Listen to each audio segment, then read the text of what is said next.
संतोष देशमुख हत्या प्रकरणी 3 आरोपींनी हत्येची आता कबुली दिल्याची माहिती सूत्रांकडून मिळतेय। सुदर्शन घुले, जयराम साठे, महेश केदारनं हत्या केल्याची कबुली दिल्याचं सूत्रांकडून कळतंय। त्याचबरोबर हत्या करताना संतोष देशमुखांचा व्हिडिओ बनवल्याचंही आरोपीनं कबूल केलंय।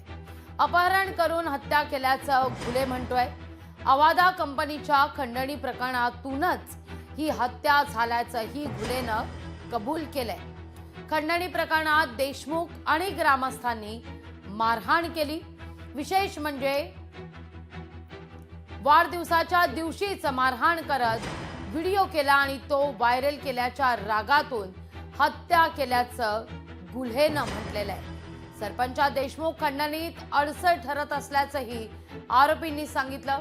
29 नोव्हेंबरला विष्णू साठेच्या ऑफिसमध्ये आणि नांदूर फाट्यावर तिरंगा हॉटेलमध्ये देखील बैठक झाल्याचं घुलेनं कबूल केलंय।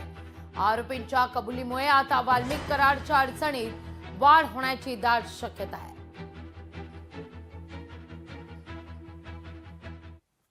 ह्या आरोपीच्या आकाला वाचवण्याचा प्रयत्न या राज्याचे गृहमंत्री काही काळ करत होते।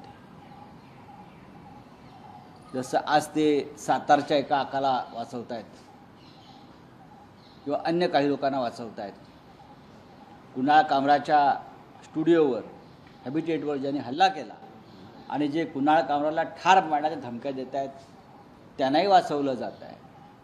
महाराष्ट्रामध्ये कायदा सुव्यवस्था याची अवस्था अत्यंत दारुण झालेली आहे। याचं कारण गृहमंत्री हताश, हतबल आणि गोंधळलेले आहेत।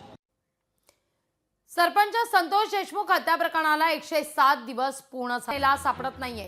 कृष्णा आंधळेच्या शोधाकरता देशभरात पथकं रवाना आहेत। फरार कृष्णा आंधळेला पकडण्याकरता बक्षीसही ठेवण्यात आलंय। कृष्णा आंधळेचा घातपात तर नाही ना झाला अशा संशयाची आता शक्यता बळावते।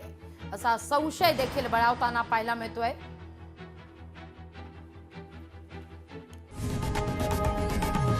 लोकशाही मराठी ऐका, पहा, जागरूक रहा।